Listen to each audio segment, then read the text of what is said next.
Tidur malam sudah cukup namun masih kerap mengantuk di siang hari? Mungkin Anda mengalami hipersomnia. Kondisi ini ditandai dengan episode berulang, kantuk berlebihan di siang hari, atau tidur nyenyak di malam hari yang berlebihan.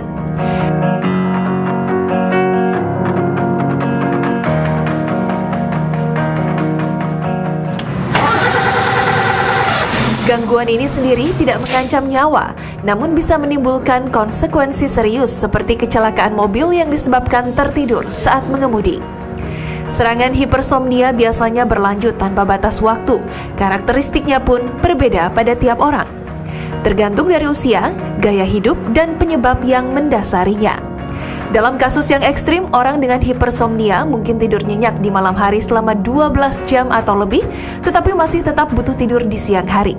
Tidur siang atau malam mungkin tak akan membantu penderita hipersomnia. Pikiran mereka selalu diselimuti rasa kantuk dan keinginan untuk tidur. Ya Pak. Apa-apaan kamu ini? Mau kerja atau mau tidur? Ya Pak, maaf Pak. Ya Pak.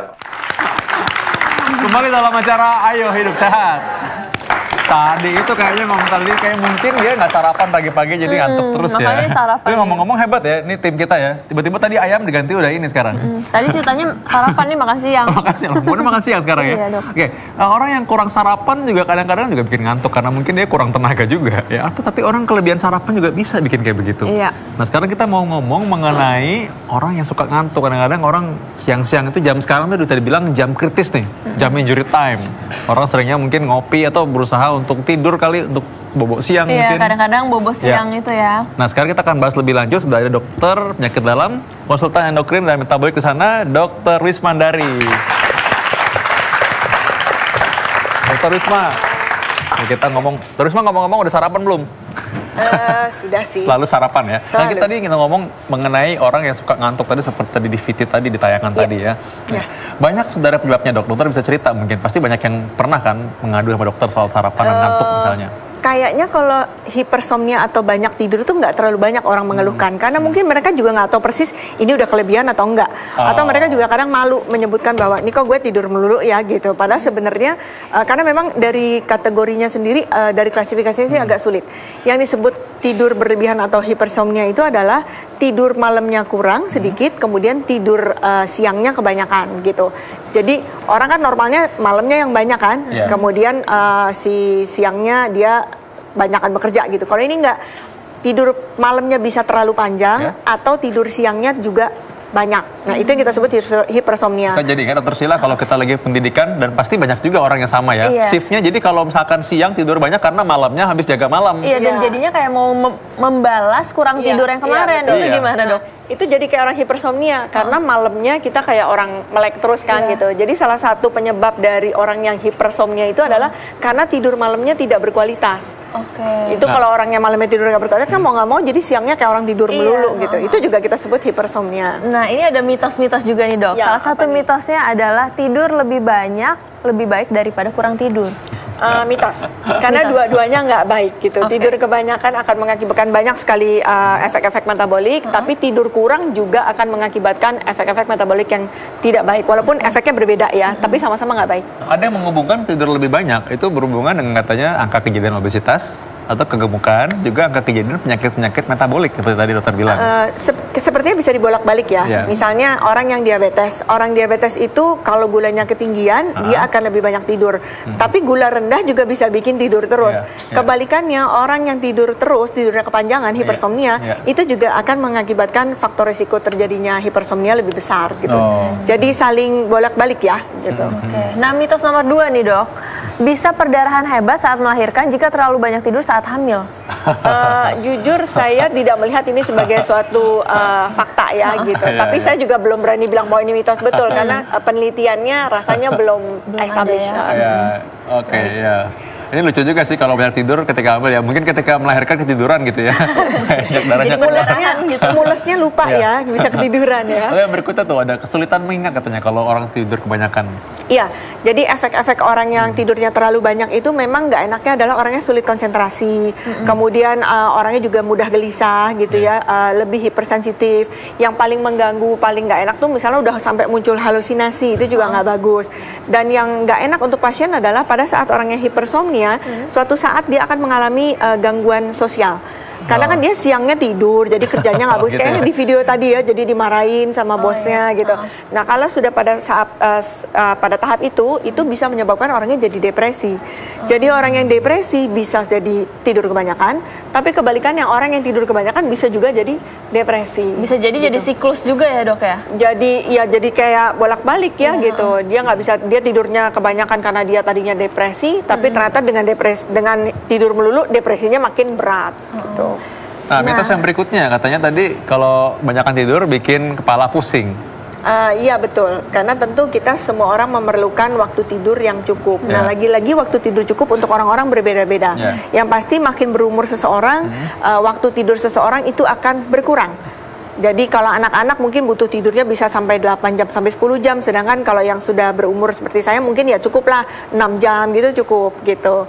Tapi memang berapa persisnya satu orang membutuhkan tidur itu tidak ada batasan persisnya. Iya, memang gitu. sampai sekarang masih belum ada sih ya persisnya berapa jam ya. Orang bilang 8 jam, orang bilang 7 jam. Tapi rata-rata sih memang orang bilang 6 sampai 7 jam ya katanya. Makanya hipersomnia nggak ada yang bilang kalau tidurnya lebih dari 10 jam itu namanya hipersomnia, nggak ada tuh. Saya nggak pernah melihat definisinya orang hipersomnia itu kalau tidur lebih dari berapa jam gitu, nggak ada. Jadi relatif ya? Relatif nggak ada. Iya betul, relatif. Yang pasti tidur malamnya kepanjangan atau tidur siangnya kebanyakan. Orang kan tidur siang biasanya paling sejam 2 jam gitu. Ini tidur siang bisa sampai 8 jam, 5 jam lah, itu kan aneh ya. Nah itu hipersomnia gitu. Nah, apalagi kalau orang tidur ketika dia cenderung sedang bekerja, lantas dia tiba-tiba tertidur gitu. Kan ada juga orang dengan ada. Jadi kalau kita mau bagi sebenarnya penyebabnya tuh ada dua. Penyebabnya bisa karena primer, bisa juga karena sekunder. Kalau primer tuh sebenarnya penyebabnya adanya di otak ya, di kepala gitu. Nah, ini jarang sekali sebenarnya terjadi. Mungkin nanti bisa dibahas lebih dalam oleh teman kita dari neuro ya. Nah, kalau dia penyebabnya di otak ya tentu kita perbaiki itunya. Yang banyak justru yang sekunder. Kalau sekunder itu penyebabnya bisa hampir tidak terhitung saking banyaknya gitu ya. Tadi kita udah nyebut beberapa ya, misalnya diabetes tadi, kemudian juga orang yang depresi, kemudian orang yang punya sakit-sakit tertentu, misalnya orangnya ada sakit tiroid, sakit tiroidnya hipotiroid, itu juga dia bawaannya ngantuk tuh bisa tuh lagi ngomong tiba-tiba tidur ya. Nah, ini menarik banget nih, karena saya kira pasti banyak juga orang yang mungkin tidak menyadari bahwa dia menderita penyakit yang khusus, yang kronis, mungkin dan dia cedarnya cuman ngantuk tidur aja. Kita akan bahas saat lagi, tetap dalam acara Ayo Hidup Sehat.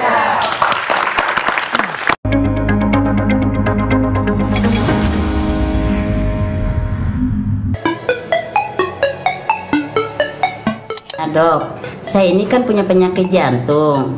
Kalau tidurnya kebanyakan bahaya nggak ya dok?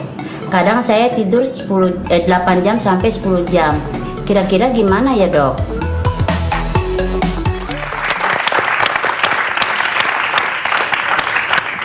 Oke, kita kembali bersama dalam acara Ayo Hidup Sehat. Nah, kita kali ini sudah kehadiran Dr. Ziki, seorang spesialis saraf. Halo Dr. Ziki. Halo. Kita lagi bahas mengenai orang cepat ngantuk misalnya, orang banyak tidur misalnya ya. Nah, tadi mengenai pertanyaan Facebook ya, orang yang katanya orang sakit jantung, tapi gimana kalau kebanyakan tidur? Sebenarnya kalau misalkan orang sakit jantung, kita tentu bisa periksa fungsi jantungnya dan kapasitas fungsionalnya. Artinya seberapa jauh orang ini bisa beraktivitas, dan tentunya harus beraktivitas. Karena banyak tidur juga berhubungan dengan risiko penyakit jantung yang lebih berat, bisa juga risiko untuk kematian juga lebih tinggi. Tentunya harus tetap beraktivitas ya Dr. Ziki ya. Ya sama juga seperti halnya kalau misalkan orang mungkin ada penyakit saraf tertentu yang menyebabkan orang suka ngantuk dan banyakkan tidur, dokter. Iya, jadi memang ada yang namanya hipersomnia, kita bilang tadi disebut oleh Dr. Risma ya. Jadi itu ngantuknya di tempat di waktu-waktu yang seharusnya orang nggak ngantuk. Ya, seperti itu kasarnya. Tapi kalau kita bicara tentang tidur, ya kan, itu adalah suatu mekanisme tubuh atau ada fisiologisnya, ada setelannya, ada settingannya yang memang normalnya orang tidur seperti ini, ada tahapannya. Nah, kadang tahapannya ini yang atau mekanisme tidurnya ini yang terganggu. Nah, mengenai tahapan-tahapan ini kayaknya menarik nih. Kita harus segera ke LCD. Coba kita lihat ya. Dr. Ziki, di sini nih kita lihat gambaran otak nih. Dan kita lihat bagaimana otak ini sebenarnya punya ritme sendiri ya dokter ya? Betul. Jadi kalau kita bicara tidur, sebenarnya tidur itu nggak cuman kita merem terus tidur udah blank, nggak gitu ya. Jadi ketika kita tidur itu ada yang namanya aktivitas listrik otak juga diaktifkan di sana. Kesannya kita tidak berpikir apa-apa, tapi otak itu tidak pernah berhenti bekerja ya. Bahkan ketika tidur pun. Jadi ketika kita tidur itu, ini adalah 3 tempat yang sering aktif atau terlibat ketika kita sedang tidur. Yaitu yang namanya korteks oksipital, ada yang namanya corpus geniculatum, dan ada yang namanya pons. Ini apa? Ini adalah titik-titik tempat mengatur zat kimia yang diperlukan ketika tidur. Jadi normalnya gini, kita bisa bangun karena ada zat kimia di otak namanya neurotransmitter yang bisa mengeksitasi, membangunkan kita, sehingga kita jadi jadi sadar penuh, merangsang gitu ya, merangsang. Ya, maksudnya ya. Tapi di satu sisi ada zat kimia yang menginhibisi atau menekan. Ya, ketika yang menekan lebih dominan, maka akan terjadi proses yang namanya tidur. Dan ketika tidur itu juga, contoh dari gambar ini ya, ini kenapa di daerah belakang kena, ini adalah untuk mekanisme mimpi pun bisa dari sini. Ya. Jadi pusat penglihatan itu ada di daerah belakang yang namanya occipital cortex ini, pusat penglihatan yang normalnya kalau kita ngelihat akan diterjemahkan di sana. Tapi kan kalau kita tidur sebenarnya kan kita tidak melihat apa-apa. Nah, tapi ketika kita tidur yang namanya geniculate ini, dia akan mencetuskan suatu rangsangan yang berupa mimpi yang akhirnya diterjemahkan di otak bagian belakang. Itu jadi makanya kalau orang mimpi kesannya nyata ya. Seolah-olah melihat, padahal kan orang tidur merem ya. Nah itu, jadi alasannya seperti itu. Boleh kita lihat slide berikutnya lagi? Dan sebenarnya orang itu punya irama sirkadian ya dok. Jadi betul. Ada waktunya di mana dia memang terjaga, ada waktunya di mana dia memang cenderung untuk mengantuk. Betul. Oke dok. Dan irama sirkadian itu tadi terkait dengan detak jantung dan segala macam ya. Ini yang sering terjadi pada orang yang sering mungkin pilot ya. Jadi ada jet lag seperti itu ya. Oke. Ini adalah tahap tidur, boleh kita lihat sini ya. Jadi ini secara gampangnya orang tidur itu memiliki 2 tahap. Ada yang namanya tahap non REM. REM itu adalah gerakan matanya cepat gitu ya. Kalau REM ini gerakan matanya cepat. Jadi ada yang tidak bergerak matanya, ada yang bergerak matanya. Normalnya ada 4 siklus ketika kita tidur ya. Satu siklus putaran ini kurang lebih sekitar 90, 70 atau 90 menit ya. Dan selama tidur malam bisa berulang siklus ini sekitar 4 sampai 5 kali. Dok, dan kalau saya lihat gambar kayak gini, saya juga pengen tidur sih kalau baca nih. Gampangnya gini, ada fase yang matanya tidak bergerak, itu namanya N1, N2, N3. Di sini kadang ada, kita lihat gambar sebelah sana tuh. Yang gini ya? Ya, mungkin kalau kita baru mulai tidur kayak ada perasaan kayak jatuh. Nah, gitu kan ya. Gitu ya. Rasanya kayak jatuh. Nah, itu adalah kita masuk fase tidur yang ini. N1. Kemudian makin lama tidur, turun ke N2. Turun ke N3, semakin N-nya makin dalam sini, orangnya lebih sulit dibangunin. Dan dia biasanya nggak bergerak gitu dok? Ini masih bergerak. Yang tidak bergerak adalah ketika masuk fase REM. Nah di sini ya, di REM ini pasiennya ini tidak bergerak, lumpuh ya, seolah-olah lumpuh lemas, tapi matanya bergerak-gerak.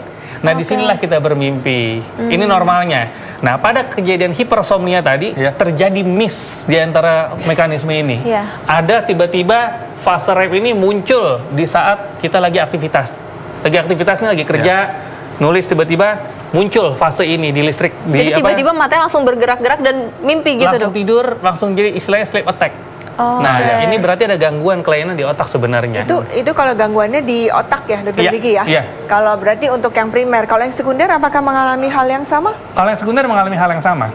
Tapi biasanya itu diulang lagi, misalnya kayak tadi Dr. Risma bilang, misalnya gulanya kerendahan, akhirnya oksigen ke otaknya berkurang, nah di situ mulai terjadi tidurnya, malah bisa dikatakan bukan tidur ya, bisa jadi terjadi penurunan kesadaran, bisa jadi. Iya, karena kan sebenarnya mereka bukannya tiba-tiba ya, itu sesuatu yang terus-menerus gitu loh, sepanjang hari. Kalau memang dia gulanya kurang dari pagi, ya dia dari pagi udah ngantuk, tapi makin rendah gulanya, makin dalam lah dia tidurnya. Dan gitu. bisa jadi malah jatuhnya penurunan kesadaran, bukan fase tidur. Kalau yang berat ya gitu. Dan untuk membuktikan tidur ini sebenarnya ada alat namanya polisomnogram ya. Jadi dilakukan pemeriksaan aktivitas listrik di otak, kemudian nafasnya, kemudian jantungnya, segala macam itu dilihat nanti. Nah, kapan nih indikasinya orang perlu periksa hal seperti itu?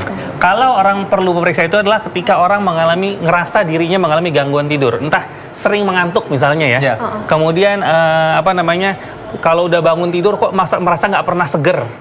Ya, ngerasa kok makin pegel gitu ya. Itu bisa terjadi misalnya karena ada gangguan jalan nafas ya, misalnya sleep apnea gitu ya. Itu penting untuk kita bahas nanti ya. Itu, jadi itu setiap ada gangguan tidur nggak ada salahnya atau sebaiknya dilakukan sleep test. Karena gangguan tidur ini lama-kelamaan akan menyebabkan banyak hal. Bisa ke metabolik, tadi Dr. Risma bilang. Dan yang paling bahaya adalah bisa menyebabkan gangguan di pembuluh darah di kemudian hari. Oke. Baiklah, kita duduk, kita bahas lagi lebih lanjut di dalam ya. Menarik banget nih mengenai gangguan tidur tadi, Dok. Terkait mengenai sleep apnea tadi, berkaitan dengan penyakit jantung. Tadi kan di Facebook udah ditanyakan nih, kok orang yang misalkan dia punya penyakit jantung, yang saya nggak tahu sih penyakit jantungnya apa, Ibu mestinya kalau bisa segera periksa supaya nanti bisa ketahuan penyakit jantungnya model apa, karena ada gagal jantung, ada orang yang setelah serangan jantung, tentu pengobatannya beda. Dan sebenarnya orang seperti itu harus dilatih untuk tetap bisa beraktivitas supaya nggak cenderung tidur terus ya, Dok. Tadi mengenai sleep apnea tadi sama Dr. Risma juga sempat dibahas tuh sleep apnea ini. Bisa ceritakan lebih lanjut mengenai sleep apnea tadi itu? Jadi sleep apnea itu kan sebenarnya bahasa gampangnya adalah mendengkur ya. Tapi mendengkurnya bukan mendengkur biasa, tapi mendengkur di sini ada fase tidak bernafas. Nah ini penting nih, banyak orang mungkin ketika tidur katanya yang ngomong itu pasangannya bilang, ini kalau tidur ya, Dok ya, suka tiba-tiba gitu, tiba-tiba kebangun aja ya, kayak lidahnya ketelan katanya gitu. Iya, jadi mampet biasanya karena satu bentuk anatomi ya. Yang kedua obesitas. Yang ketiga bisa ada karena gangguan di daerah THT bisa jadi ya. Itu jadi secara normal ketika kita tidur tadi fase yang REM tadi kan otot semua melemah, termasuk otot di saluran nafas ini. Yang di situ yang dikhawatirkan lidahnya jatuh ke belakang sehingga mampet. Jadi kita nggak ada fase tidak bernafas. Nah itu yang jadi masalah. Nah mungkin masyarakat penasaran nih, Dok, kalau misalnya menemukan kasus seperti itu, apakah harus langsung dibangunin atau gimana? Sebaiknya dibangunin ya. Karena kan kita nggak tahu berapa lama. Dan kalau terus-terusan dibangunin terus atau gimana? Iya, kalau terus-terusan ya harus segera dilakukan sleep test tadi. Sleep test tadi. Mungkin salah satu yang bisa digunakan adalah tidurnya jangan terlalu flat ya, jangan terlalu rata gitu. Karena dengan kita agak sedikit pakai bantal yang agak tinggi, itu penutupannya jadinya tidak total gitu loh. Tapi memang itu harus ke dokter sih. Dan karena ke samping tidurnya kan kalau ke samping bisa miring. Itu memang terapi satu-satunya memang harus dilakukan operasi ya, mau nggak mau ya. Kalau emang yang berat sekali itu harus dioperasi. Untuk penggunaan alat tertentu ada CPAP yang bisa membantu. Lain kebetulan Dr. Risma udah jawab nih, Dr. Risma. Mungkin Dr. Risma bisa memberikan tip atau pesan-pesan pada masyarakat apa yang harus dilakukan apabila merasa bahwa ini kok tidurnya kayaknya agak terlalu berlebihan nih, Dok. Yang pertama sih kita lihat dulu, emang benar ini tidur berlebihan atau memang dia banyak aktivitas di malam hari sehingga siangnya banyak tidur. Karena yang lebih dibahas pada hipersomnia itu sebenarnya tidur siang hari, itu yang aneh kan gitu. Kalau tidur malam ya itu biasa gitu loh. Jadi harus dilihat dulu aktivitas hariannya dia bagaimana. Kalau memang aktivitas di hariannya dia malamnya banyak bekerja sehingga siangnya tidur, ya itu nggak hipersomnia juga gitu, itu nggak apa-apa gitu. Tapi kalau misalnya udah malamnya tidurnya panjang, siangnya juga tidur lagi, nah itu kan aneh gitu.